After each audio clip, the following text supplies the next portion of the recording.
Jerusalem, upper room, day of Pentecost, they were all with one accord in one place. Suddenly, there came a sound from heaven as of a rushing mighty wind, and it filled all the house where they were sitting. There appeared unto them cloven tongues like as of fire, and it sat upon each of them. They were all filled with the Holy Ghost, and began to speak with other tongues, as the Spirit gave them utterance. And there were dwelling at Jerusalem Jews, devout men, out of every nation under heaven.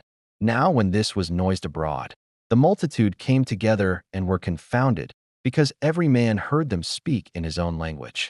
They were all amazed and marveled, saying one to another, Crowd member 1, Behold, are not all these which speak Galileans?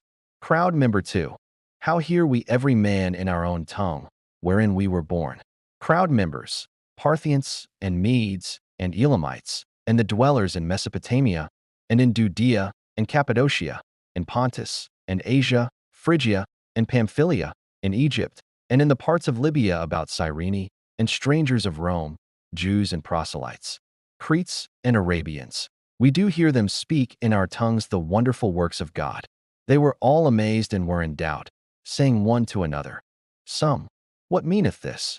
Others mocking said, These men are full of new wine. But Peter, standing up with the 11, lifted up his voice and said unto them, Peter, ye men of Judea, and all ye that dwell at Jerusalem, be this known unto you, and hearken to my words. For these are not drunken, as ye suppose, seeing it is but the third hour of the day.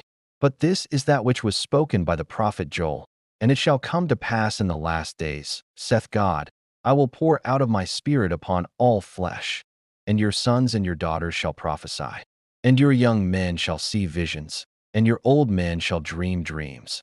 And on my servants and on my handmaidens I will pour out in those days of my Spirit, and they shall prophesy. And I will shew wonders in heaven above, and signs in the earth beneath, blood, and fire, and vapor of smoke. The sun shall be turned into darkness, and the moon into blood, before that great and notable day of the Lord come. And it shall come to pass, that whosoever shall call on the name of the Lord shall be saved.